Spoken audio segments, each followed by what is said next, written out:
we should never visit other planets. Commander Carl, I don't want to go to space. I'm scared. What if we get hurt? Eric, we're going and that's final, Commander Carl growled. I ran off, my feet grinding against the green grass, the golden orange sky watching over me like an angel. A white building with a space logo that showed the word NASA stood before me. I ran in looking for refuge. Two men wearing all white stopped me and asked what's wrong. I'm scared. I don't want to go to space. What if... One of the men interrupted me and asked why I was scared. Well, I think if we run into something unknown, we may endanger our world. The two men motioned for me to walk with them. They led me to an all-glass room, a chair in the middle. I walked into the room and sat in the chair, with the door closed, trapping me in the room. Let me go or else! I yelled in fear, which turned to anger. It's okay, my name's Luke, just relax. The man said as the other had left on his lunch break. My body shook and my palms turned into a waterfall. As a pair of black sunglasses lowered onto my eyes from the ceiling, then immediately ascended back into the ceiling it came from. Luke unlocked the door. I immediately ran out. My anxiety temporarily disappeared as I ran forward out the door. The green grass now tickling my feet. The golden sky still watching over me as I ran back to Commander Carl, who was still where he was when I had left. I'm ready, sir. Let's get this to space. Well, Eric, now you want to go? What happened? I just changed my mind. Let's go, I rushed. As me, Commander Carl, and a few other astronauts entered into a long, pencil-shaped rocket, we immediately blasted off. We were pushed back into the seats as if our souls were being slowly detached from our bodies. Commander Carl began pressing random buttons, putting the spaceship in self-navigation mode. As he led us throughout the ship, various rooms sat within it. A kitchen, a workout room, bedrooms, and an injecting room. The mission is to conquer and take from various planets. Commander Carl stopped, then continued. So we should make a list of planets, Commander Carl tells us. I have a planet called Hydroxin. It is perfect. There are fish there, so we have infinite food and our bodies could evolve so we could breathe underwater. I told Carl. Valid point, Commander Carl replied. I have one. Okay, go ahead, Sergeant Sean, Commander Carl interrupted. It is a fire planet called Pyrosis. Think about it. If we go there, we should be able to breathe smoke instead of oxygen, and nothing could get us there, Sergeant Sean requested. Good one, Commander Carl replied, stomping around as he asked various others what their suggestions were. Lieutenant Lincoln suggested an Earth-like planet called Habitosis. An astronaut, Ariana, suggested a planet made of electricity for no valid reason. Alright team, we did a good job planning. So I will set course for each of these planets. Go get some rest.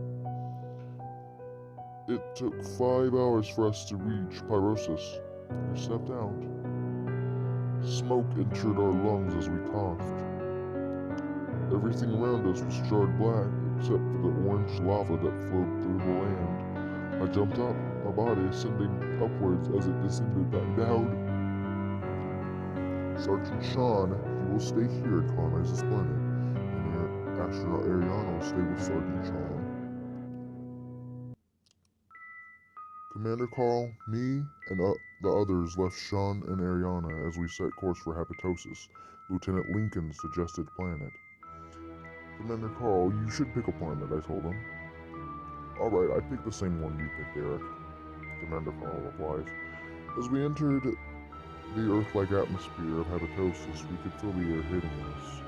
Meanwhile, on Pyrosis, Ariana and Sean gasped for air as the bottom part of their jaws sprang forward and bent back, covering their noses and mouths, like a respirator.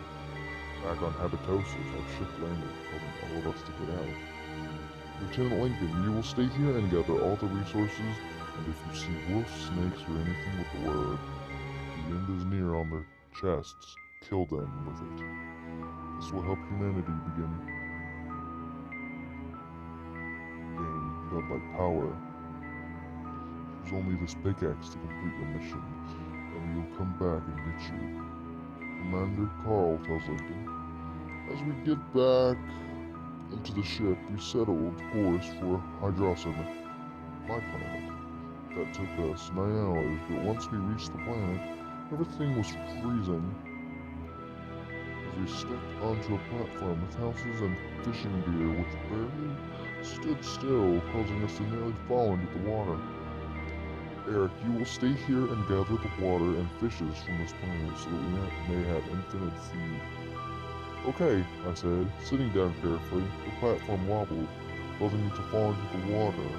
I turned back up, coughing up water. As the water, I coughed, went back into the ocean. I grabbed onto the platform and pulled myself up. I began fishing, not getting any bites, but then a fish nearly dragged me into the water, but using my determination, I pulled it out of the water. It was massive, sank onto the platform, causing the platform to shake like an earthquake and flip, causing all of us to fall into the deep blue sea, our bodies sinking as we shivered uncontrollably. Boom, the rocket blew up, causing a tint of red to mix with the blue water. Meanwhile, on Habitosis, Lincoln was mining, his muscles getting overly fatigued as he heard a howling noise. A wolf ran towards him with the words, the end is near, carved onto its chest. As it ran towards him, Lincoln swung his pickaxe at the wolf, hitting him right in the chest, pus flying from the wolf's wounds like a pimple and into Lincoln's mouth. He puked it up, but then realized the flavor was salty. He began ripping the wolf apart, eating more of its pus, throwing up more and more until he threw up his ribs. His body began evolving to where he didn't have a gag reflex and to where his bones didn't exist anymore. He was just a blob of flesh. Back on Pyrosis, Ariana and Sean braved smoke to their new faces. And back on Hydrossen, our bodies began to evolve, our lungs being expelled from our body as gills replaced them. But then the electrical planet that Ariana spoke of smashed against the water planet Hydrossen, causing all of us to be fried. Like eggs, electricity crawled over us, making the planet and everything on it turn into vapor. A twisted fate happened on every single planet. Pyrosis was struck by another water planet, making the lava char and turn hard and black as the smoke began to clear out. Because of the water vapor, Ariana and Sean suffocated as their respirators could only breathe smoke.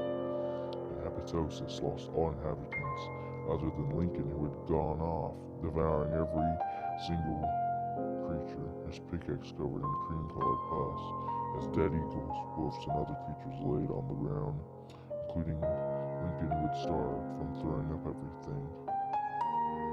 But then out of nowhere, a pair of glasses were lifted off on my face. I was back in the NASA headquarters, Luke watching over me as he ran in to take back the sunglasses. I got up and punched him in the face. Luke fell to the ground. I got the glasses and shoved them into Luke's eye sockets as his eyes popped like balloons, flowing with tears and red blood, causing me to only see what I had experienced forever. The end. That was Why We Should Never Visit Other Planets, created by me. Comment what other stories you would desire for me to see.